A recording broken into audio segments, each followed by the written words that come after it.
चलिए भैया, good evening सभी को। क्या हाल चाल है? सब कुछ मेरे ख्याल से बहुत बढ़िया होगा। और स्टार्ट करते हैं आज का लाइव सेशन, जो कि आज का टॉपिक हम डिस्कस करने वाले हैं। जो हम लोगों ने चैप्टर 4 खत्म किया था रिसेंटली, भी अपनी छोटी सी लेक्चर्स पढ़े होंगे, pharmaceuticals, aerosols and ophthalmic solution, यानी इन दोनों पे जो भी चैप्टर हमने खत्म किया है, आज उनके कंबाइंड चैप्टर्स हम लोग एमसीक्यू सॉल्व करने वाले हैं। करीब 40 के आसपास क्वेश्चन आज हम सॉल्व करेंगे। तो अभी बहुत कम लोग लाइव आए हुए हैं, सिर्फ 11 लोग जुड़े हुए हैं अभी। गीतिका, अनन्या, ईशान, अभिषेक, स्मिता, आप सबको गुड इवनिंग। ठीक है, थैंक यू। तो चलिए सेशन स्टार्ट करते हैं। हम बहुत टाइम नहीं लगेंगे। जो लोग लेट आते हैं गलती उनकी है, क्योंकि क्वेश्चन मिस होंगे, वो उनकी गलती रहेगी। तो हम सेशन को स्टार्ट करते हैं और आपके आंसर्स का वेट करेंगे। ठीक है, चलिए क्वेश्चन नंबर 1 से शुरू करते हैं हम लोग। Question number 1, the enzyme present in tears is known as. हमारे आंखों में जो एंजाइम प्रेजेंट होता है उसे क्या कहते हैं? लाइसोजाइम, लाइपेज, डायस्टेज या सभी? चलिए आपके ऑप्शंस आपके सामने हैं और इसका जवाब दीजिए कि क्या इसका जवाब सही होगा। चलिए वेट कर रहा हूं मैं आपका। हाँ हरदेव जी गुड इवनिंग। चलिए स्टार्ट कीजिए, जवाब देना शुरू कीजिए। आपको मेरी आवाज प्रॉपर आ रही होगी? ठीक है, वीडियो लेक्चर प्रॉपर दिख रहे होंगे, तो बिना टाइम वेस्ट किए हम क्लासेस को शुरू करते हैं। चलिए बताइए। ईशान ने जवाब दिया है ए। ओके, बाकी लोगों का जवाब देख लेता हूं, क्या जवाब आता है बाकी लोगों का। ठीक है, काफी कम लोग लाइव हैं आज, है ना? अभी बहुत लाइव संख्या धीरे धीरे बढ़ रही है। ठीक है, तो बिल्कुल सही जवाब है। आंसर नंबर ए है लाइसोजाइम। हमारी आंखों में एंजाइम लाइसोजाइम पाया जाता है और ये सारे होते हैं, ये सही जवाब है। चलिए क्वेश्चन नंबर 2 की तरफ बढ़ते हैं हम लोग। This test is used for. देखिए आंखों में, सॉरी मैंने तो बता ही दिया आपको, आधा जवाब तो मैंने दे ही दिया। आई ड्रॉप वगैरह जब बनता है बेटा, आई ड्रॉप, तो उसकी सारे इवेल्युएशन टेस्टिंग होती है। उसमें से एक टेस्टिंग होती है जिसको ड्रेज टेस्ट कहते हैं। अब ड्रेज टेस्ट क्यों किया जाता है? आपके ऑप्शन है, ऑप्शन ए क्लैरिटी चेक करने के लिए, ऑप्शन 2 आई इरिटेंसी चेक करने के लिए, ऑप्शन सी है स्किन इरिटेंसी चेक करने के लिए, और ऑप्शन डी है पैरोजन चेक करने के लिए। तो आप बताइए कि चारों में से कौन सा जवाब सही है? ड्रेज टेस्ट किसके लिए होता है? चलिए गीतिका ने ए बताया है और शब का मनु का जवाब बी है, अभिषेक का जवाब ए है। ठीक है, बाकी लोग का जवाब ए आ रहा है, एक का जवाब तो बी आया है। और मैं जवाब देखता हूं किसका क्या जवाब आ रहा है, जल्दी से बताइए, मैं आपके आंसर देख रहा हूं। ठीक है जी हाँ, बिल्कुल जिन्होंने जवाब दिया है क्लैरिटी, वो गलत जवाब है। ड्रेज टेस्ट जो है वो चेक किया जाता है कि कोई आई ड्रॉप हमारी आंखों में कितना जल रहा है। This is the right answer is eye irritancy. जिन्होंने ऑप्शन नंबर बी चूज किया है वो सही जवाब है। और जो लोग जितना जवाब सही दे रहे हैं अपनी कॉपी में लिखते चलिए। लास्ट में पूछूंगा कि आउट ऑफ 40 आपने कितने क्वेश्चन का जवाब सही दिया है। ठीक है, चलिए क्वेश्चन नंबर 3 पे आते हैं। ठीक है, क्वेश्चन नंबर 3 है कि कोई ड्रग है, भाई हम कोई ऑप्थेल्मिक सॉल्यूशन बना रहे हैं, thermolabile drug containing ophthalmic solution is sterilized by. अगर कोई ऑप्थेल्मिक सॉल्यूशन बना रहा है जो कि थर्मोलेबाइल है, व्हाट इज थर्मोलेबाइल? जो टेम्परेचर सेंसिटिव है, टेम्परेचर बढ़ाने पे वो खराब हो सकता है, तो उसका हम जो मतलब उसकी जो स्टरलाइजेशन है वो किस टेक्निक से करेंगे? आपके सामने 4 ऑप्शंस है, ओवेल, ऑटोक्लेव, मेम्ब्रेन फिल्ट्रेशन या सभी। चलिए इसका बहुत आसान सवाल है, बहुत आसान जवाब होना चाहिए, सबको जवाब पता होना चाहिए। जल्दी से वेट कीजिए। गीतिका ने पूछा सर 3 क्वेश्चन का आंसर ए दिया था सर। नहीं बेटा, स्क्रीन मैं देख लेता हूँ अभी आपने क्या बताया, मैं बाद में पूछ लूंगा। ठीक है, अभी क्वेश्चन बताते हैं। लोगों ने कहा सी, बाकी लोगों का जवाब लगभग सी आ रहा है। जी बिल्कुल सही। देखिए ओवन और ऑटोक्लेव दोनों में ही टेम्परेचर का इस्तेमाल होता है। ठीक है, प्रेशर के साथ टेम्परेचर या फिर केवल टेम्परेचर, लेकिन membrane filtration is the best technique जिसके द्वारा हम फिल्ट्रेशन करते हैं ऑप्थेल्मिक सॉल्यूशन का, जिसमें कि लाइपोथेरेपी चलती है। अगले क्वेश्चन पे आते हैं, question number 4, choose the correct pH of lacrimal fluid. हमारे आंखों से जो आंसू निकलते हैं, लैक्राइमल फ्लूइड निकलता है, उसका एग्जैक्टली पीएच क्या होता है? आपके सामने 4 ऑप्शन दिए हैं, 7.4, 6.8, 8.0 और 7.0। जो आप सबको पता है, बहुत आसान सवाल है, तो सब लोग जल्दी जवाब दीजिए, मैं देखता हूं कि आपके आंसर आ रहे। ठीक है, मैक्सिमम लोग के जवाब ए आए हैं और एकदम आसान क्वेश्चन है, जवाब सही है। Option number A is correct. 7.4 7.4 pH होता है हमारे आंखों का आंसू। मैंने बताया था रेंज 7.2 से 7.4 के आसपास होता है। चलिए क्वेश्चन नंबर हम आते हैं अगला 5 पे। 5 क्वेश्चन क्या कह रहा है आपके सामने स्क्रीन पे देखिए कि hydroxy methyl cellulose is added in the eye drop. हम लोग डालते हैं ना, एचएमसी डालते हैं ना, हाइड्रोक्सी मेथिल सेलुलोज, वो किस पर्पस के लिए डाला जाता है? विस्कोसिटी बढ़ाने के लिए, पीएच को मेंटेन करने के लिए, आइसोटोनिसिटी के लिए, या इसमें से कोई ऑप्शन सही है? चलिए आपने जवाब दिया। ठीक है, तो क्वेश्चन नंबर 5 का जवाब आ रहा है ए। ठीक है, अभिषेक ए, मतलब नहीं, सबका जवाब नहीं आ रहा है, बिल्कुल सही जवाब है। मैंने बताया था कि आई ड्रॉप को थोड़ा सा डिस्कस बनाने के लिए, ताकि हमारी आंखों में थोड़ी देर के लिए वो ड्रॉप रुके, ताकि ड्रग का एब्जॉर्प्शन अच्छा हो। तो विस्कोसिटी बढ़ाने के लिए हम लोग हाइड्रोक्सी मेथिल सेलुलोज इस्तेमाल करते हैं। Option number A is correct. चलिए क्वेश्चन नंबर 6 की तरफ आते हैं। कॉन्टैक्ट लेंसेज, मैंने आपको बताया था, कॉन्टैक्ट लेंसेज दो प्रकार के होते हैं, हाइड्रोफोबिक और हाइड्रोफिलिक। ठीक है, या लाइपोफिलिक या हाइड्रोफिलिक, और हार्ड और सॉफ्ट। याद है, मैंने लेक्चर लिया था, जिन्होंने लेक्चर मेरा अटेंड किया उनको सबको पता होगा। उसमें बताना है कि जो कॉन्टैक्ट लेंस होते हैं इनमें से किस मटेरियल के बने होते हैं। आपके सामने चारों ऑप्शन ध्यान से लिया।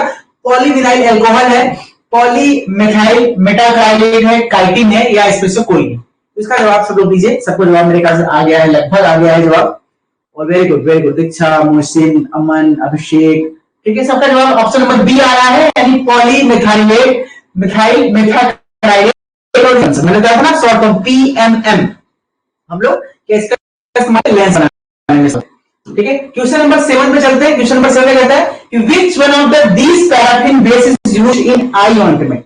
जब हम लोग आई ऑइंटमेंट बनाते हैं, मैंने कहा उसमें बेस का इस्तेमाल होता है, पैराफिन बेस का। तो कौन से पैराफिन बेस का इस्तेमाल होता है आपको बताना है। White salt paraffin, yellow salt paraffin, hard paraffin, या इनमें से कोई। देखते हैं इसका जवाब कितने लोग सही दे पाते हैं। अगर आपने नोट्स प्रॉपर पढ़ा होगा तो आपको इसका जवाब जरूर मिल जाएगा। क्वेश्चन नंबर 7 का मैं ऑप्शन देख रहा हूं कहां पे। चलिए आपके जवाब ठीक है। बी, अनन्या बी, ईसा, नेहा ने बताया बी।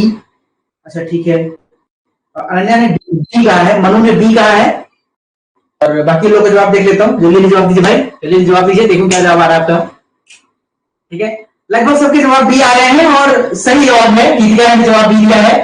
तो option number B is correct. Yellow soft paraffin is the used in the eye ointment. ठीक है, ये रहते हो। चलिए क्वेश्चन नंबर हम 8 पे चलते हैं, और क्वेश्चन नंबर 8 आपके सामने स्क्रीन पे रहा।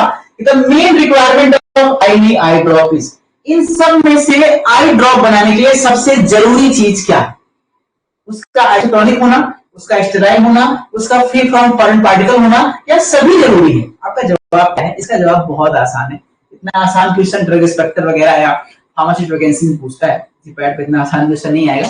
ठीक है, क्वेश्चन नंबर 8 का जवाब देख लेते हैं। अभिषेक ने डी कहा है, और काफी लोगों का जवाब डी है। मुस्कान, लगभग सबका जवाब डी है। वेरी गुड, और option number D is correct. जी हाँ, सभी तीनों कंडीशन को फुलफिल करना बहुत जरूरी है। क्वेश्चन नंबर 9 पे आते हैं हम लोग। क्वेश्चन नंबर 9 कह रहा है कि which of is the most dangerous organism to cause infection in eye। आजकल आप देख रहे होंगे सबको आई फ्लू हो रहा है, उसको कंजक्टिवाइटिस कहते हैं। ठीक है, और ये बहुत ज्यादा इन्फेक्शन हो रहा है, और उसमें जिस वायरस बैक्टीरिया का काम है, किसके कारण हो रहा है। तो आपको 4 ऑप्शन दे रहा है कि आई इन्फेक्शन सबसे ज्यादा किससे होता है। बैसिलस सबटिलिस से, एस्परजिलस फ्यूमिगेटस से, स्यूडोमोनास एरेगनोसा से, या प्रोटियस बुल्गारिस से। आपको चारों में से बताना सही जवाब क्या है। ये अच्छा क्वेश्चन है, इस पे क्वेश्चन आ सकते हैं एग्जाम में। सी जवाब दे रहे हैं, वेरी गुड। हरदेव ने बेटा सी जवाब दिया है, वेरी गुड। वैष्णवी ने भी सी जवाब दिया है। और लोग का जवाब देख लेता हूं कौन कौन से जी। अमन्या, मदन, ठीक है, सही लोग का जवाब सी है, बिल्कुल सही जवाब है। Option number C is correct कि स्यूडोमोनास एरेगनोसा से ज्यादा आई इन्फेक्शंस होते हैं। जो आजकल आई फ्लू वगैरह हो रहा है, किसी की वजह से हो रहा है। अगर आपको किसी को आई फ्लू हो गया हो, मैं आपको बताता हूं दवा यूज करना है। आप सिप्लॉक्स आई ड्रॉप लीजिए मार्केट से, सिप्रोफ्लॉक्सासिन, और आप उसको सेफेक्सिम 200 सुबह शाम खिला दीजिए करीब 5 दिन तक, वो पूरी तरह से परफेक्ट हो जाएगा। और हल्की से आप बर्फ से सिकाई कर सकते हैं। ठीक है, क्वेश्चन नंबर 10 है, if eye drop are to non irritant. अगर कोई भी आपका आई ड्रॉप नॉन इरिटेंट हो, यानी आंखों में चुभे ना, तो उसमें क्या होना जरूरी है। फ्री फ्रॉम पार्टिकल होना जरूरी है, कि स्टेराइल होना जरूरी है, कि नॉन एक्वस जरूरी है, या हाइपरटोनिक होना जरूरी है। चारों में से कौन सा सही ऑप्शन है इसके रिस्पेक्ट में। चलिए इसका जवाब देखते हैं। अभिषेक ने ए जवाब दिया है, मनु ने ए, नेहा ने बी बताया है, स्टेराइल होना चाहिए। ठीक है, बाकी यशस्वी ने भी, वैष्णवी ने भी बी बताया है। ठीक है, बाकी लोग का जवाब देख लेते हैं। ये बड़ा कंफ्यूजिंग सवाल लग रहा है मेरे ख्याल में, सबको कंफ्यूज हो रहा है। ठीक है, देखिए यहाँ पे फ्री नॉन इरिटेंट बोल रहा है, नॉन इरिटेंट। अगर वो स्टेराइल नहीं होगा तो क्या दिक्कत होगी। स्टेराइल नहीं होगा तो वो आपका आई ड्रॉप हो सकता है कि 1 महीने 1.5 महीने में खराब हो जाए, वो स्टेबल नहीं रहेगा लॉन्ग टर्म में। लेकिन अगर उसमें पार्टिकल्स हैं, वो पूरी तरह से फिल्टर नहीं होगा, तो आंखों में गड़ेगा वो पार्टिकल। इट मींस पहला ऑप्शन सही है, फ्री फ्रॉम पार्टिकल होना चाहिए नॉन इरिटेंट होने के लिए। जिसका जवाब ए है, वो एकदम परफेक्ट जवाब है। जी नहीं, स्टेराइल गलत है। ठीक है, इसमें सारे ऑप्शन सही है, सी को छोड़कर ए भी सही है, बी भी सही है, डी भी सही है। एक तरह से देखा जाए तो, लेकिन डी नहीं सही है, डी तो आइसोटोनिक होना चाहिए। फ्री फ्रॉम पार्टिकल स्टेराइल में जिसका परफेक्ट जवाब है वो ए है, फ्री फ्रॉम पार्टिकल। क्योंकि पार्टिकल्स होंगे तो आपको तुरंत इरिटेशन होगी, अगर स्टेराइल नहीं है तो इरिटेशन तुरंत नहीं होगी, हो सकता है बाद में आपके आंखों में इंफेक्शन वगैरह हो जाए, लेकिन पार्टिकल्स अगर है तो आपको तुरंत आंखों में डालते ही चुभने लगेगा। ये option number A is correct. Question number 11 पे आते हैं, a suitable preservative for I drop is, ये मैंने आपको याद कराया था, किसी भी आई ड्रॉप बनाने के लिए सबसे बेस्ट, भाई ऐसे तो मैंने आपको याद कराया था कि कई 4-5 प्रकार के प्रिजर्वेटिव हैं, जिसमें से बेंजल कोनियम क्लोराइड सबसे ज्यादा इस्तेमाल होता है, लेकिन सबसे बेस्ट प्रिजर्वेटिव कौन सा होता है, ये आपके साथ 4 ऑप्शन है, जवाब कीजिए। चलिए देखिए कितने ऑप्शन है, फिनाइल मर्क्यूरिक नाइट्रेट है, मिथाइल पैराबेन है, थायोमेथ्सॉल है या फिनॉल। चलिए मैं आपको जवाब देख लेता हूं, 11 के जवाब। ओ माय गॉड, लगभग सबके जवाब बी आ रहे हैं, methyl paraben, methyl paraben, Hardev का मिथाइल पैराबेन आ रहा है, ओके। अभिषेक का जवाब मिथाइल पैराबेन आ रहा है। ऐसे तो नहीं होता कि एक लोग जवाब देते हैं तो बाकी लोग वही कॉपी करने लगते हैं, सबका जवाब सही आ रहा है। वैष्णवी का जवाब बी आ रहा है, 11 बी, ठीक है, लेकिन इसका जवाब गलत है। इसका सही जवाब है फिनाइल मर्क्यूरिक नाइट्रेट, ठीक है, फिनाइल मर्क्यूरिक नाइट्रेट ये बेंजल कोनियम क्लोराइड कैटेगरी का ड्रग है, ठीक है, और सबसे ज्यादा और सबसे सुटेबल, सबसे महंगा प्रिजर्वेटिव जो है हम फिनाइल मर्क्यूरिक नाइट्रेट इस्तेमाल करते हैं फॉर आई ड्रॉप प्रिपरेशन। तो जिन लोगों ने जवाब बी दिया है वो गलत है, मिथाइल पैराबेन का इस्तेमाल होता है लेकिन वो उतना ज्यादा नहीं होता जितना कि वो टैबलेट कैप्सूल और सिरप में किया जाता है। आई ड्रॉप के केस में हम बेंजल कोनियम क्लोराइड कैटेगरी इस्तेमाल करते हैं, जिसके कि फिनाइल मर्क्यूरिक नाइट्रेट सबसे ज्यादा इस्तेमाल होता है, ठीक है। चलिए जवाब कुछ लोग का आ रहा है, अनन्या नो सर स्मिता पाल, ठीक है, इसका डिस्कशन हम करेंगे व्हाट्सएप ग्रुप पे, तो हम डिस्कस करेंगे, तो आपको मैं इसके दिखाऊंगा पॉइंट क्या सही है, लेकिन अभी इसका जवाब जो है वो ऑप्शन नंबर ए सही है। क्वेश्चन नंबर 12 पे आते हैं हम लोग, ophthalmic solution should be isotonic with. आप समझते हैं व्हाट इज द आइसोटोनिसिटी, है ना, एक आइसोटोनिसिटी होती है, मतलब कि हमारा जो कंसंट्रेशन है पर वॉल्यूम जो है वो बराबर होना चाहिए, किसके, आइसोटोनिक किससे होना चाहिए, ब्लड प्लाज्मा से कि ब्लड सीरम से कि लैक्राइमल सिक्रीशन से, या इनमें से कोई। हमारा जो आइसोटोनिसिटी मेंटेन होनी चाहिए, जैसे आपने देखा वो जो हम लोग चढ़ाते हैं ना, NH चढ़ाते हैं सलाइन सोल्यूशन चढ़ाते हैं ना, तो वो 0.9% NaCl के इक्वल होता है। तो ये जो आइसोटोनिक है किसके इक्वल होना चाहिए, ऑप्शन नंबर 12 देखिए, सबका जवाब सी आ रहा है, okay okay okay, option number C is correct, lacrimal secretion, और सबका जवाब लगभग सही जा रहा है। क्वेश्चन नंबर 13 पे आते हैं, which of the following is commonly used as preservative in eye drop. Commonly मतलब कहा ना, जनरली सबसे ज्यादा इस्तेमाल किए जाने वाले आई ड्रॉप में प्रिजर्वेटिव कौन है। चलिए आपके सामने चारों जवाब है, मैंने थोड़ी देर पहले डिस्कस किया था, phenyl propyl paraben, butyl hydroxylate, phenol या बेंजल कोनियम क्लोराइड। आप बताना कि चारों में से कौन सा जवाब सही है, ठीक है। क्वेश्चन नंबर 13 पे आते हैं हम लोग, चलिए 13 का जवाब लगभग सब लोग डी दे रहे हैं, हरदेव, अभिषेक, ठीक है, सबका जवाब डी है, very good, option number D is correct, benzyl conium chloride. Question number 14 पे आते हैं, आई ऑइंटमेंट कैसा होना चाहिए, आई ऑइंटमेंट, ध्यान दीजिएगा।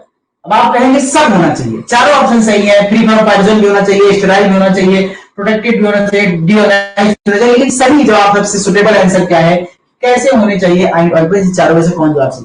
इसका जवाब देखते हैं कौन परफेक्ट देता है। क्वेश्चन नंबर 14 का सही जवाब कौन देता है, चलिए देखते हैं। 14 का गीतिका ने कहा है सी, प्रोटेक्टिव होना चाहिए, ओके, और वैष्णवी ने भी कहा है सी यानी प्रोटेक्टिव होना चाहिए, ओके,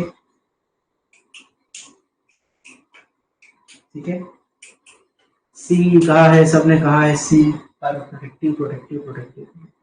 नेहा ने कहा है ए, फ्री फ्रॉम पायरोजन होना चाहिए, ठीक है, स्मिता ने कहा है सी, अच्छा प्रोटेक्टिव, सबका जवाब आ रहा है। चलिए ठीक है, मैं इसका जवाब देता हूं, और इसका सही जवाब है ऑप्शन नंबर बी, स्टेराइल होना चाहिए। देखिए क्योंकि आपका आई ऑइंटमेंट है, उसमें पार्टिकल्स के होने के चांसेस नहीं है, सीधी सी बात है, क्योंकि आई ड्रॉप आई सॉल्यूशन में पार्टिकल्स होते हैं, इसको फिल्टर किया जाता है, ठीक है, और इसमें स्टेराइल होना सबसे बड़ी, क्योंकि आप जानते हैं कि उसमें बेस इस्तेमाल हो रहा है, वैक्स इस्तेमाल हो रहा है, येलो पैराफिन वैक्स इस्तेमाल हो रहा है, और उसमें ज्यादा चांसेस होते हैं इन्फेक्शन होने के, बैक्टीरिया ग्रो करने के, इसलिए उसका स्टेराइल होना हर हाल में सबसे ज्यादा इंपॉर्टेंट है। जिसने जवाब बी दिया है उसका जवाब सही। क्वेश्चन नंबर 15 पे आते हैं हम लोग, और 15 को ध्यान से पढ़िएगा। The most commercial combination of preservative that appears to be effective in ophthalmic use. Ophthalmic जब हम लोग बनाते हैं सोल्यूशन, तो उसमें कौन सा ऐसा प्रिजर्वेटिव का कॉम्बिनेशन है, अगर कॉम्बिनेशन पूछ रहा है, जो सबसे ज्यादा इफेक्टिव और इस्तेमाल किया जाता है? बेंजल कोनियम क्लोराइड के साथ EDTA, या बेंजल कोनियम क्लोराइड के साथ क्लोरोब्यूटेनॉल, या क्लोरोब्यूटेनॉल के साथ EDTA, या मिथाइल एंड प्रोपाइल पैराबेन। ठीक है, अब बताइए चारों में से सबसे परफेक्ट आंसर कौन है? देखता हूं कितने लोग इस चीज का जवाब सही दे पाते हैं। चलिए मैं हट रहा हूं सामने से, एक बार आप फिर से पढ़ लीजिए और इसका जवाब परफेक्ट। ओके, मिथाइल और propyl paraben, D D D आ रहा है भैया। चलिए ठीक है, बहुत सही, इसका जवाब डी आ रहा है। Very good. मैंने आपको बताया था कि सबसे ज्यादा मतलब इस्तेमाल बेंजल कोनियम क्लोराइड होता है, और जनरली हम लोग मिथाइल और प्रोपाइल पैराबेन 4:1 के रेशियो में इस्तेमाल करते हैं, आपको जवाब पता था। लेकिन आपके जवाब गलत है। आपका सही जवाब मैं आपको बताऊं तो ऑप्शन नंबर ए सही है, बेंजल कोनियम क्लोराइड साथ EDTA का कॉम्बिनेशन सबसे ज्यादा इस्तेमाल किया। मैंने कहा ना बेंजल कोनियम क्लोराइड ज्यादा इस्तेमाल होता है, तो अब दो में से ए या बी में कोई एक ऑप्शन सही होता, या तो EDTA के साथ या क्लोरोब्यूटेनॉल के साथ। तो क्लोरोब्यूटेनॉल क्या, ब्यूटेनॉल क्या है? वो क्या है क्लोरोब्यूटेनॉल? वो तो क्या है, आपका एंटीबायोटिक तरह है। तो EDTA क्या होता है? एक चिलेटिंग एजेंट होता है। तो ऑप्शन नंबर ए सही, और जिन्होंने ए जवाब दिया है वो परफेक्ट है। ठीक है, अभिषेक का जवाब अभी तक अच्छा 15 का डी बोल नहीं बेटा, गलत है।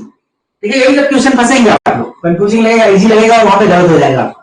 Question number 16, all of the following viscosity builders have been used in ophthalmic solution except. इनमें से सभी जो चारों कंपोनेंट दिए हैं सभी विस्कोसिटी को बढ़ाने के लिए आई ड्रॉप में इस्तेमाल किए जाते हैं, एक को छोड़कर। बताइए इन चारों में से वो कौन सा एक है जो विस्कोसिटी बढ़ाने के लिए इस्तेमाल नहीं किया जाता? आपके सामने एग्जांपल है, methyl cellulose, polyvinyl alcohol, polyethylene glycol, या वेगम। चलिए जवाब दिए सब लोग इसका। देखते हैं क्वेश्चन नंबर 16 का जवाब कितने लोग सही दे पाते हैं। अनन्या ने कहा ए। बेटा अनन्या, मेथिल सेलुलोज आप जानते हैं विस्कोसिटी बढ़ाने के लिए इस्तेमाल होता है। ये क्या क्वेश्चन पूछ रहा है? कौन सा एजेंट विस्कोसिटी बढ़ाने के लिए इस्तेमाल नहीं किया जाता है? मैंने कहा ना, जो आसान क्वेश्चन और आसान ऑप्शन दिखते हैं आप तुरंत जवाब लगाता है, और वही गलती होती है। क्वेश्चन को जो बहुत इजी लगे कम से कम 2 बार पढ़िए। कठिन वाले तो आराम से हो जाते हैं, आसान वाले के हिसाब से नंबर माइनस कराते हैं। ये क्वेश्चन पूछ रहा है have been used viscosity builder except, last में एक्सेप्ट देख रहे हैं ना, यहां तक पहुंचे ना और जवाब का टच देंगे, यही गलती होती है। बताइए इसका जवाब क्या है? अभिषेक ने कहा डी, दीपिका ने कहा वेगम, ओके, वैष्णवी ने कहा डी। ठीक है, बिल्कुल सही जवाब है option number D, Veegum is not used for viscosity. Otherwise जो तीनों है वो सभी विस्कोसिटी बढ़ाने के लिए इस्तेमाल होते हैं। क्वेश्चन नंबर 17 में चलते हैं, choose the following solution that should be sterile when dispersed. मतलब ऐसी कौन सी डोजेस फॉर्म है जो स्टेराइल होना एकदम कंपल्सरी है यूज करने से पहले? अब इसका जवाब तो सब दे पाएंगे, स्पिरिट, टिंचर और ऑप्थेल्मिक सॉल्यूशन, क्योंकि हम पढ़ा क्या चैप्टर रहे हैं। तो ये तो अभी इजी लगेगा, लेकिन जब आप इकट्ठा पेपर देंगे ना, जब इकट्ठा टेस्ट देंगे तभी ड्रेस स्पेक्टर वगैरह फार्मासिस्ट का ये क्वेश्चन टफ लगने लगेगा, क्योंकि अभी तो हम चैप्टर वगैरह पढ़ रहे हैं, तो आपको जवाब पता है कि जवाब सबको पता है। तो बिल्कुल सही जवाब है, सबको पता है। 17 का option number D is correct, ophthalmic solution. Question number 18, the anti microbial agent used in ophthalmic solution. ध्यान दीजिएगा, यहाँ पे प्रिजर्वेटिव नहीं पूछ रहा, एंटी माइक्रोबियल एजेंट पूछ रहा है कि कौन सा पर्टिकुलर इस्तेमाल किया जाता है ऑप्थेल्मिक सॉल्यूशन के लिए। आपके सामने 4 ऑप्शन है, chlorhexidine, salicylic acid, sodium bicarbonate और टेक 400, पॉलीथाइलिन ग्लाइकोल 400। आपको सारे ऑप्शन में से सही जवाब चूज करना है। चलिए क्वेश्चन नंबर 18 का मैं देखता हूं जवाब किसका सही आ रहा है। करिश्मा यादव ने कहा कि ऑप्थेल्मिक सॉल्यूशन, बेटा पुराने जवाब को। चलिए अभी नया जवाब दीजिए। 18 का जवाब क्या है? थोड़ा सा स्लो स्पीड आपकी लग रहा है, या कंप्यूटर इंटरनेट स्पीड स्लो? 18 का राइट आंसर क्या है, इसका जवाब दीजिए, मैं वेट कर रहा हूं आपके जवाब। ठीक है, नेहा का जवाब आ गया सी, सोडियम बाइकार्बोनेट। ओके, बाकी लोगों का जवाब देख लेता हूं मैं। ठीक है, 18 का सी अभिषेक ओझा ने कहा है, 18 का सी। ओके, आगे देख लेता हूं, सोडियम बाइकार्बोनेट। ओके, आगे देख लेता हूं, वैष्णवी जी ने कहा है सी। अरे तुम लोग एक साथ बहुमत में वोट करते हो, चलो हम ही कंफ्यूज हो जाते हैं कि सही जवाब दे रहे हैं गलत जवाब दे रहे हैं। अनन्या गुप्ता ने कहा सी, ले भैया सोडियम बाइकार्बोनेट। अभिषेक ने कहा सी, गोपाल ने कहा वी। वी कौन जवाब बेटा? गोपाल, वी तो ऐसा कोई जवाब है नहीं। शिल्पा, सॉरी क्या नाम है इनका, हाँ शिल्पा सिंह ने कहा ए कहा है। ठीक है, आगे लोग जवाब देता हूं। मनु ने कहा है ए। देखिए बेटा, सोडियम बाइकार्बोनेट आपने सुना है नाम, सोडा सुना है, खाने वाला सोडा, बेकिंग सोडा है ना। सोडियम बाइकार्बोनेट कहां से हो जाता है एंटी माइक्रोबियल? यार एंटी माइक्रोबियल का सही जवाब है क्लोरहेक्सिडिन। ऑप्शन नंबर ए, इसके माउथ वॉशेस वगैरह भी बनते हैं actually. Option number A is correct, जिसका जवाब सही है। सही से अपनी कॉपी लिखिए, मैं लास्ट में पूछूंगा कितने लोग जवाब सही हुआ। क्वेश्चन नंबर 19 पे आते हैं। The ideal viscosity of ophthalmic solution should be, ये नोट्स में आपको बताया था किसी भी आई ड्रॉप का मैक्सिमम एक लिमिट कितनी होनी चाहिए विस्कोसिटी, ना उससे कम ना उससे ज्यादा। वो रेंज क्या है? 5 से 10, 15 से 25, 30 से 40 या 80 से 100। इसका जवाब आपको देना। आइडियल विस्कोसिटी क्या है? चलिए देखते हैं इसका जवाब क्या आता है। स्नेहा कॉल ने पेक 400 बता रहे थे, बस गलत जवाब आ रहा है। पॉलीथाइन ग्लाइकोल कहां से यूज होने लगा? Anti microbial. चलिए कैंटीन का जवाब दीजिए, देखते हैं कितने जवाब सही आता है। चलिए जल्दी करिए, बहुत टाइम मत वेस्ट कीजिए भैया। वैसे भी आज final match India West Indies का छोड़ छाड़ के आए हैं आपके पास। क्वेश्चन नंबर 19 का जवाब दीजिए। चलिए बी 15 से 25 बोनस जवाब अभिषेक ने बी कहा है। अभिषेक बेटा एक ही बार जवाब दिया करिए, बार बार कमेंट मत किया करिए। एक जवाब एक बार दीजिए, मैं पढ़ लूंगा। अभिषेक ने 15 का बी कहा है। बाकी लोग जवाब देता हूँ, क्या जवाब आ रहा है? गोपाल ने भी बी कहा है। ओके, गीतिका त्रिपाठी का जवाब कहाँ है? तो आईडी यार बहुत देर से कहा नहीं, सो गए क्या? दीक्षा का भी, अभिषेक का फिर से भी। अभिषेक बहुत मार खाओ, अभिषेक तुम बहुत बदमाशी कर रहे हो। एक बार जवाब दो ना, बार बार क्यों दे रहे हो?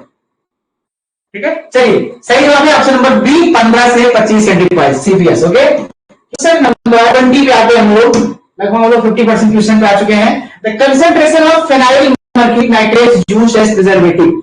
वो बताया था फेनाइल मर्क्यूरिक नाइट्रेट सबसे ज्यादा सबसे इफेक्टिव प्रिजर्वेटिव होता है, जिसमें आप लोग कंफ्यूज थे। ठीक है, उसका कंसंट्रेशन कितना इफेक्टिव होता है, कौन सा कंसंट्रेशन करते हैं? 0.02%, 0.002% या 0.0002% या 0.2%? इसका सही जवाब बताइए। और ये बहुत इंपॉर्टेंट क्वेश्चन एग्जाम में कई बार आया है और ये बहुत ही ज्यादा इंपॉर्टेंट क्वेश्चन। जवाब दीजिए 20 का सही जवाब क्या है? देखिए, चलिए आपके जवाब का वेट कर रहा हूं मैं।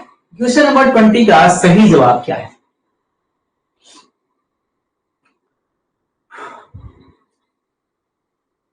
ठीक है, जवाब दीजिए 20 का। मैं देख रहा हूं क्या जवाब आ रहा है आपका। गीतिका त्रिपाठी करेंगे सर तबीयत ठीक है तो क्लास नहीं ले पाई हूं मैं, इसलिए। ओ ओके ओके, मतलब आपने मेरे चैप्टर 4 का जो मैंने लेक्चर अपलोड किया है एरोसॉल और ऑप्थेल्मिक, आपने लेक्चर ही अटेंड नहीं किया अभी तक। ओके, इसलिए लेक्चर जिन्होंने अटेंड किया उनको सारे जवाब लगभग पता होंगे। ठीक है, चलिए बाकी लोग का जवाब क्या आ रहा है देख लेता हूं। मानवी का जवाब ए आया है 0.02%। बाकी लोग का जवाब देख लेता हूं। ये बहुत इंपॉर्टेंट क्वेश्चन है। मैंने कहा था नोट्स अगर आपने पढ़ा है, अपने लेक्चर अटेंड किया तो इसका जवाब जरूर पता होगा आपको। मैंने आपको बार बार उसमें हाईलाइट किया था कि इसको जरूर याद रख लेना, एग्जाम में क्वेश्चन आते हैं। ठीक है, 20 का क्या जवाब है? बाकी लोग जवाब देखिए। अभी केवल एक जवाब आया है मानवी का।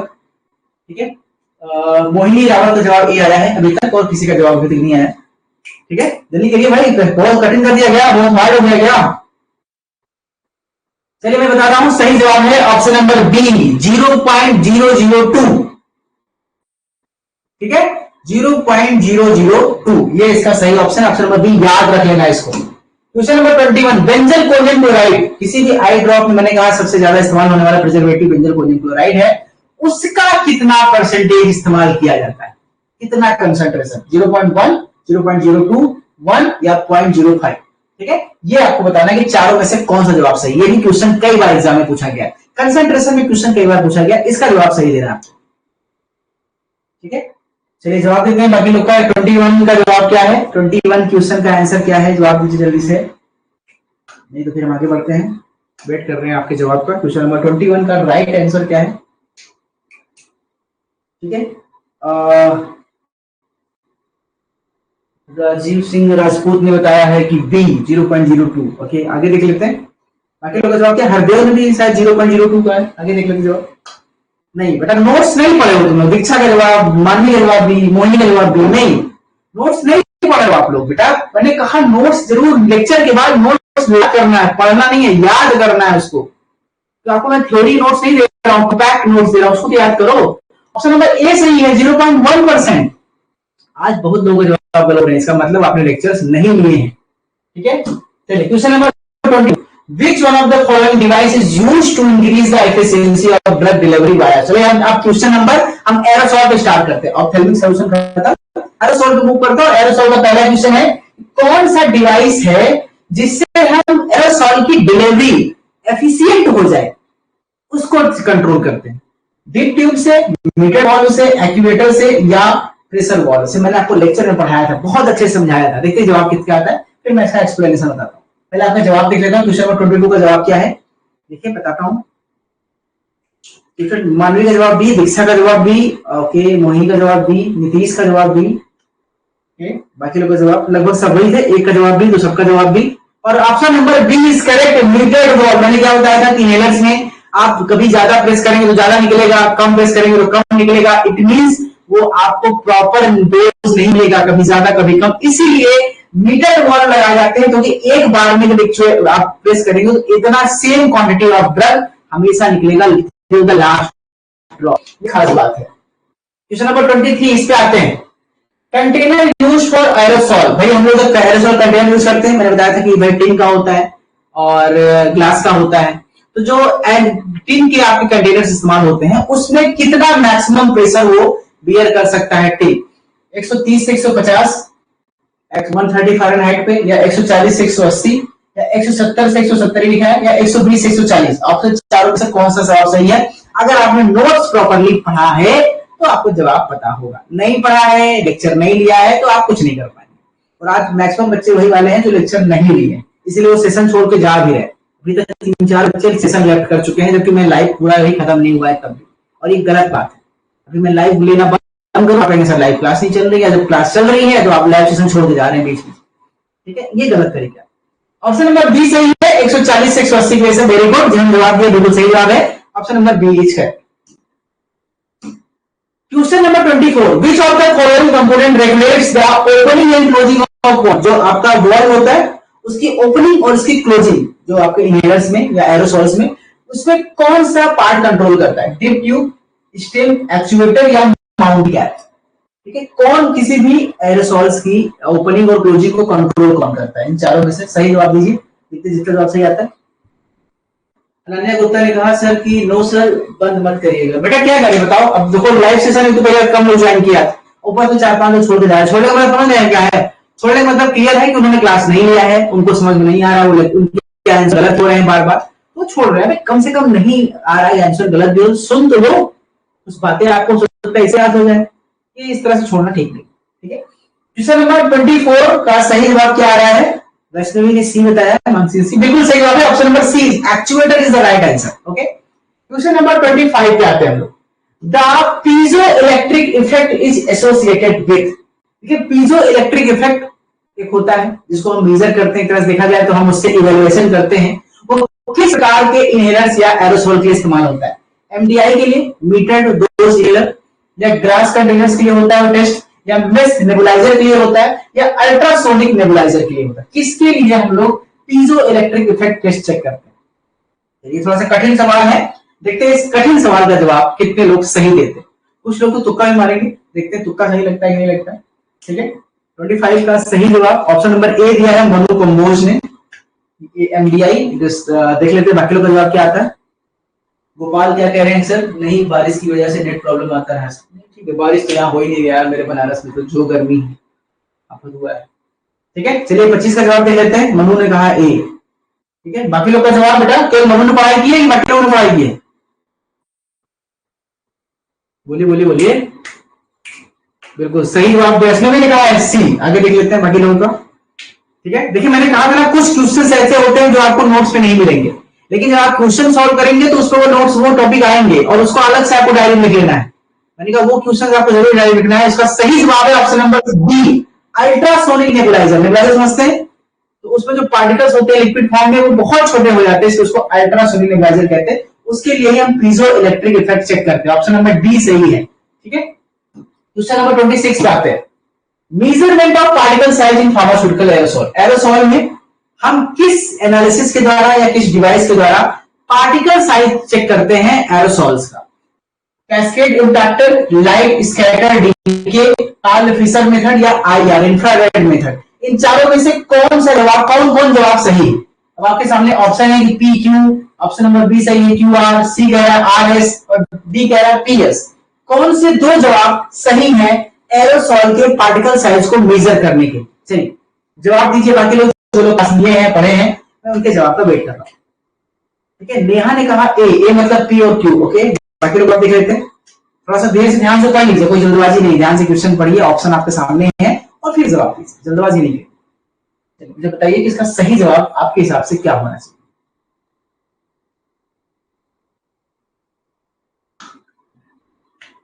ए आ रहा, अनन्या का भी आया, मोनी का भी आया, बिल्कुल सही जवाब बेटा। ऑप्शन नंबर ए सही है, पी और क्यू कैस्केड इम्पैक्टर और light scattered body particle size को मेजर करने के लिए इस्तेमाल किया जाता है। ठीक है, जबकि कार्ल फिशर में आप जानते हैं मॉइस्चर के होता है। चलिए आगे बात करते हैं question number 27। The dip tube, मैंने बताया था एरोसॉल में पाइप होती है, अंदर से बाहर निकलती है, डिप ट्यूब कहते हैं। वो डिप ट्यूब जो है एरोसॉल कंटेनर जो होता है वो किस मटेरियल का बना होता है? ये क्वेश्चन मैंने पाया था लास्ट लेक्चर में, मैंने दिया था, मैंने एरोसॉल में बताया था। पॉलीप्रोपाइलीन, पॉलीइथाइलीन का, एल्युमिनियम का या स्टेनलेस स्टील का? वो डिप ट्यूब की बात हो रही, पूरे एरोसॉल की बात नहीं हो रही। चलिए जवाब दीजिए, चारों में से कौन सा जवाब सही है 27? जवाब को वेट कर रहा हूं मैं आपके, 27 का कौन सा जवाब सही है?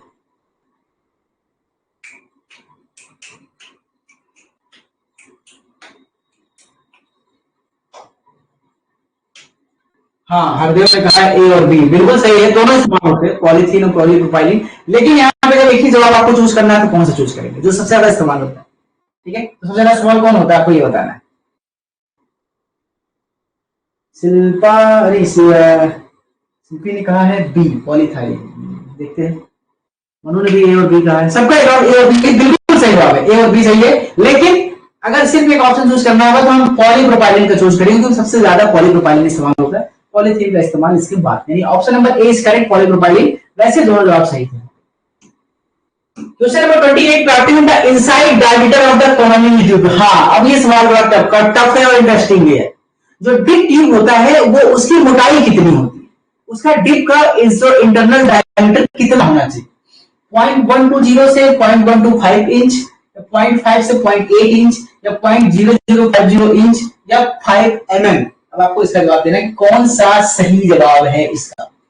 इसका जवाब जो दे दिया तो समझ लेंगे भैया बहुत बड़ से मन लगा के आपने पढ़ाई की है और आपने बहुत मन लगा के नोट्स को याद करें। और जो ये रेगुलर कर रहे हैं उनका जीपीएम सिलेक्शन पक्का है, और जो ये रेगुलर नहीं कर रहे हैं आज वाला कल करेंगे, कल वाला परसों करेंगे, अरे अभी कर लेंगे, अभी बहुत टाइम है, अरे आज तो यहाँ जाना है, आज तो वहां जाना है, वो फिर अपने सिलेक्शन से रोज दूर हो। आप जब रोज 1 घंटा आराम कर लेते हैं अपनी पढ़ाई के समय में, तो आप सोचिए कि आपसे हजारों लोग आपसे आगे निकल जाते हैं। ये बहुत बड़ी गलती होती है जो हम रेगुलरिटी नहीं बनाते। लोग एक दिन 8 घंटा पढ़ लेते हैं, फिर 3-4 दिन नहीं पढ़ते हैं, आप कहानी खत्म। आप 2 घंटे पढ़िए लेकिन रोज पढ़िए, और सिलेक्शन रेगुलर पढ़ने वालों का होता है। ये चीज का बहुत बड़ा मूल मंत्र है समझने का। क्वेश्चन नंबर 28 का क्या जवाब देख लेता हूँ।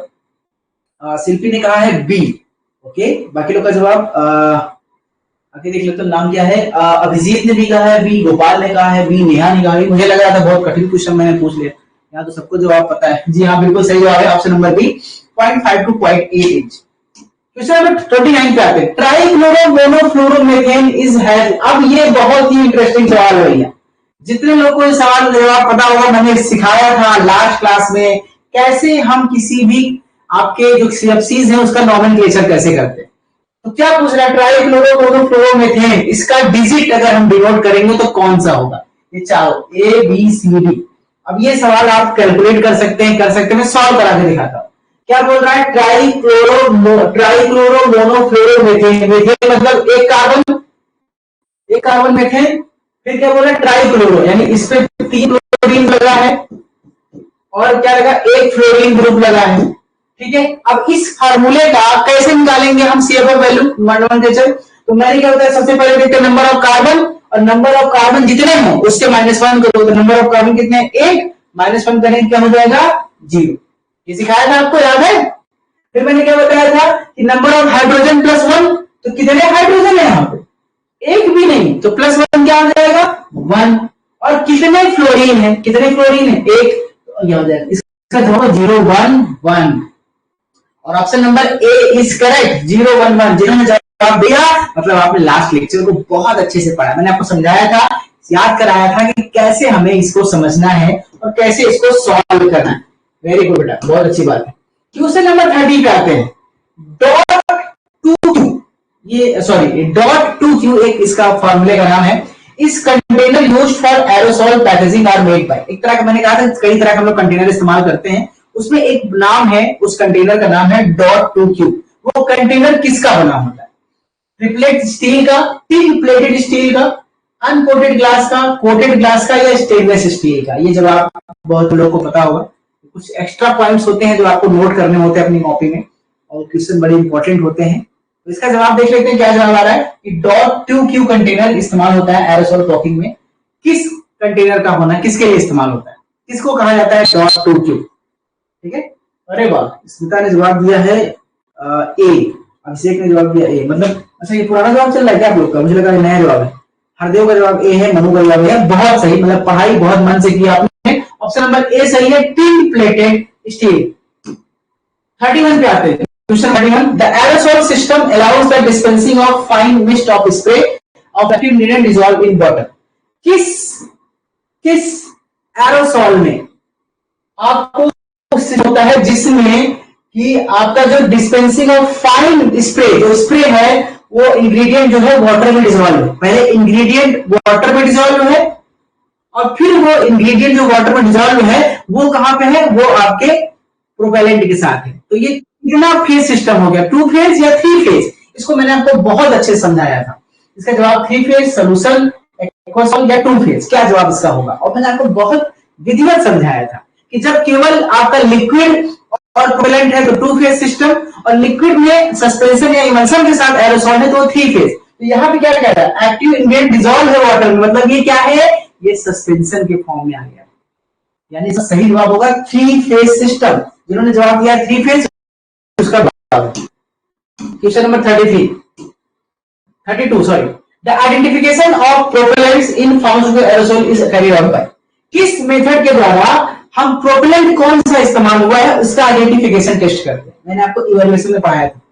ठीक है, 4 ऑप्शन है, गैस क्रोमैटोग्राफी से, पिग्नोमीटर से, टैग ओपन कप apparatus से, या आईआर स्पेक्ट्रोफोटोमेट्री से। इन दोनों से कौन सा 2 जवाब सही है? आपके सामने ऑप्शन पे है ए बी सी डी, बताइए कि कौन से 2 जवाब सही है जिसका हम इस्तेमाल करते हैं आइडेंटिफिकेशन करने में कि किस प्रकार का प्रोपेलेंट इस्तेमाल हुआ। चलिए जवाब दीजिए। वैष्णवी ने कहा ए, मनु ने कहा मतलब गैस क्रोमैटोग्राफी और पिग्नोमीटर। श्योर पिग्नोमीटर का इस्तेमाल प्रोपेलेंट के लिए होता है, ये पक्का कंफर्म है आप लोग? Pycnometer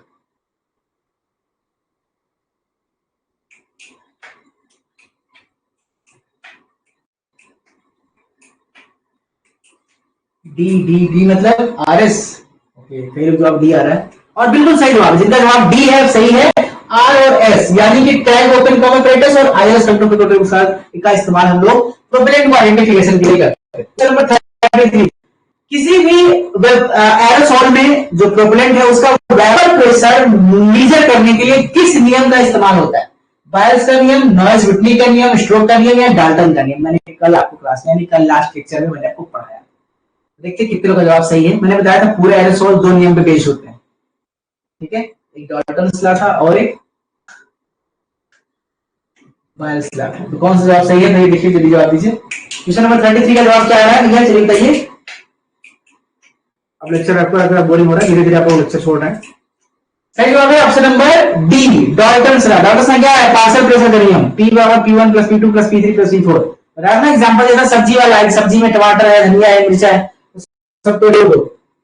34 the density of aerosol system determined. किस मेथड से हम एरोसोल की डेंसिटी चेक करते हैं?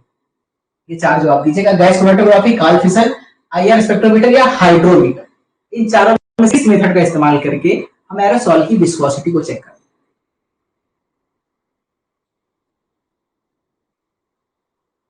ठीक है, क्वेश्चन नंबर 34 का जवाब क्या आने वाला है देख लेते हैं। सबका जवाब क्या आ रहा है, फिर हम आगे बढ़ते हैं। जवाब सही बिल्कुल, नितेश ने कहा है डी यानी हाइड्रोमीटर। ओके, बाकी लोग का जवाब क्या आ रहा है? चलिए बिल्कुल सही जवाब है, ऑप्शन नंबर डी सही है, हाइड्रोमीटर। इसे चेक करते हैं। Question number 35 Rotahaler is air. Rotahaler आप जानते हैं कि जब हम इनहेलर वगैरह बनाते हैं या एरोसोल्स बनाते हैं तो उसमें रोटाहेलर डिवाइस नाम आता है। वो किसके लिए? ड्राई पाउडर इनहेलर को रोटाहेलर कहते हैं, या मीटर डोज इनहेलर को रोटाहेलर कहते हैं, कि नेबुलाइजर को कहते हैं, सभी को रोटाहेलर कहते हैं। किसको रोटाहेलर कहते हैं? चलिए जवाब दीजिए। बहुत आसान जवाब है, मैंने पढ़ाया है, नोट्स में था, लेक्चर में भी था, और आपको याद होना चाहिए अगर आपने लेक्चर लिया है। रेशमा यादव ने डी बताया है, सभी के लिए बोलते हैं रोटाहेलर। ओके, बाकी लोग जवाब देख लेते बेटा क्या। अच्छा, सुफियान ने ए बताया है, मनु ने ए डी बताया। ओके मनु, सभी के लिए होता है रोटाहेलर। आपको याद मुझे मैंने बताया था कि जब इनहेलर्स को हम पाउडर के फॉर्म में लेते हैं, ड्राई फॉर्म में लेते हैं, उसे रोटा इनहेलर्स कहते हैं। आपने देखा होगा मार्केट में उसको रोटा कैप के नाम से बिकता है, सिरोफ्लो रोटा कैप, ठीक है, डोलोलिन रोटा कैप। तो रोटा इनहेलर जो होते हैं वो ड्राई पाउडर्स के होते हैं। ऑप्शन नंबर ए सही है, dry powder inhaler. Question number 36 पे आते हैं। Which of the following propellant is use in the aerosol for oral use. हाँ, मैंने बताया था ना प्रोपेलेंट दो प्रकार के, मैंने आपको बताया था कि एक अगर टॉपिकली आपको यूज करना हो, कोई स्प्रे मारना हो तो उसमें अलग प्रोपेलेंट इस्तेमाल होता है, और मुंह के अंदर इनहेल करना हो एरोसोल में तो अलग प्रोपेलेंट इस्तेमाल होता है। इसमें से कौन सा प्रोपेलेंट इस्तेमाल किया जाता है जब हमें इनहेल करना होता है? ये बहुत अच्छा क्वेश्चन है और इसका जवाब भी बहुत आसान है। चलिए इसका जवाब दीजिए सब लोग, जो लोग लाइव हैं। 36 का option A B C D में से कौन सा सही है? आपके सामने आंसर है प्रोपेन, ऑक्सीजन, मेथेन या ट्राइक्लोरो मोनोक्लोरो एक मेथेन, या इसको हम सीएफसी भी शॉर्ट फॉर्म कर सकते हैं, क्लोरोफ्लोरोकार्बन भी शॉर्ट फॉर्म में सीएफसी कहते हैं। ठीक है, चलिए जवाब दीजिए सब लोग। मनु ने जवाब दे दिया है ई, डी दिया है, अभिषेक ने भी डी दिया है, बिल्कुल सही जवाब है बेटा। सीएफसी जो होते हैं वो ओरल इनहेलर्स में इस्तेमाल होते हैं और इसका एग्जांपल है ट्राइक्लोरो मोनोक्लोरो मेथेन, इसका एग्जांपल है सीएफसी का example. Option number D is correct. Question number 37 पे आते हैं। Which drug is formulated as first pharmaceutical aerosol. सबसे पहला कौन सा ऐसा दवा था जिसको एरोसोल बनाया गया था? पहला सबसे पहले किस ड्रग को एरोसोल के फॉर्म में बनाया गया था? ये बहुत अच्छा क्वेश्चन है। एफेड्रिन को, कोडीन को, क्लोरप्रोमाजीन को या प्रोबेंसेन को? ठीक है, इसको किस ड्रग को इस्तेमाल किया गया? अब आपको ये समझना है कौन सी ड्रग हमारे रिस्पायरेटरी सिस्टम पे काम करती है, उससे आपको जवाब का कुछ अंदाजा लग जाएगा। स्मिता ने जवाब दिया था, पुराना जवाब था आपका, नया जवाब दीजिए। 37 का जवाब दीजिए। थोड़ा सा लेक्चर आज का लंबा हो रहा है क्योंकि हम लोग 40 क्वेश्चन को अटेम्प्ट कर रहे हैं और 2 चैप्टर एक साथ खत्म कर रहे हैं। ठीक है, क्योंकि आपके लेक्चर कल भी नहीं चले थे तो मैं थोड़ा सा लंबा क्लास लेके कवर अप कर रहा हूँ दोनों के। ठीक है, ऑप्शन नंबर ए सही है। मनोज जी बिल्कुल सही जवाब दिया मनु ने, ऑप्शन नंबर ए सही है, ephedrine. Question number 38। Which of the following lubricant is used in the dispersion aerosol. जब हम एरोसोल बनाते हैं डिस्पर्सन एरोसोल, तो उसमें लुब्रिकेंट की तरह पे किसका इस्तेमाल होता है? आइसोप्रोपाइल मरिस्टरेट का, सोडियम सॉर्बिटेट, ट्राइका, ओलिक एसिड का या सभी का? इनमें से किसका इस्तेमाल डिस्पर्सन एरोसोल में लुब्रिकेंट की तरह का? इसका जवाब दीजिए।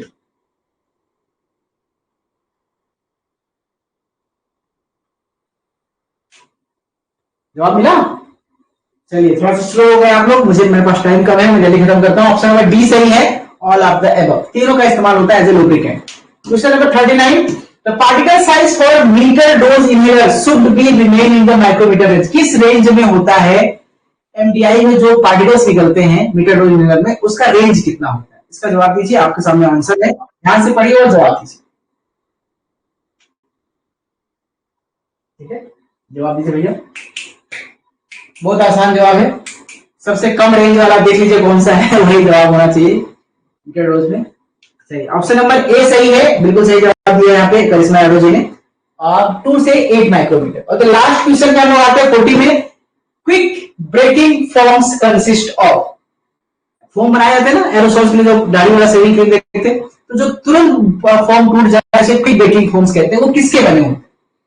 एल्कोहल के, सर्फेक्टेंट के, वाटर के या सभी के बने हों? इसका जवाब दीजिए। लास्ट क्वेश्चन है, फिर आगे बढ़ते हैं हम लोग। ठीक है, चलिए सही जवाब है डी, क्योंकि बिना एल्कोहल, सर्फेक्टेंट, वाटर तीनों को मिक्स किए फॉर्म बन ही नहीं सकता।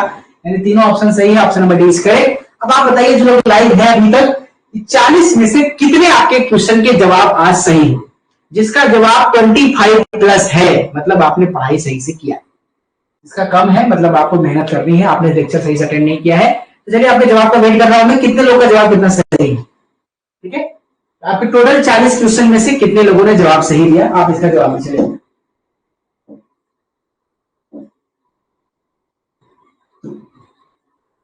ठीक है, देख लेता हूं कितने लोग क्या जवाब सही भैया, जवाब दीजिए भाई, कितने लोग कितना जवाब सही है बताएंगे? इंटरनेट बहुत स्लो हो गया आपका, जवाब आने में बहुत टाइम लग रहा है, इंटरनेट काफी स्लो हो गया। अच्छा, आपको एक अनाउंसमेंट करना है, आपका जो टेस्ट है आज कौन सी तारीख है? आज संडे है, आज तारीख है मेरे ख्याल से 13, और आपका जो अगला टेस्ट होगा वो मेरे ख्याल से वो 26-27 अगस्त के आसपास जो संडे पड़ेगा, आज से 15 दिन के बाद उस पर लेंगे। सिलेबस अभी कुछ कवर करके एक साथ थोड़ा सा ज्यादा अमाउंट में टेस्ट लेना है, तो उसके लिए आपको प्रिपेयर रहिएगा। मैं बाकी सिलेबस वगैरह अनाउंस करूंगा बहुत जल्दी। ठीक है, तो अभिषेक का केवल 13 सवाल आंसर सही है। मनु का 11, अरे नहीं यार, अच्छा 31, 13, 29 अनन्या का, अभिषेक का 30, नितेश का 29, स्मिता पाल का 28। वेरी गुड, चलिए ठीक है, बहुत अच्छा सवाल है। मिलते हैं आपसे नेक्स्ट क्लास में एक नए सेशन के साथ, एक नए लेक्चर के साथ। आज के लिए इतना ही। Thank you so much, good night, take care और पढ़ाई करो भाई, मन लगा के पढ़ाई करो।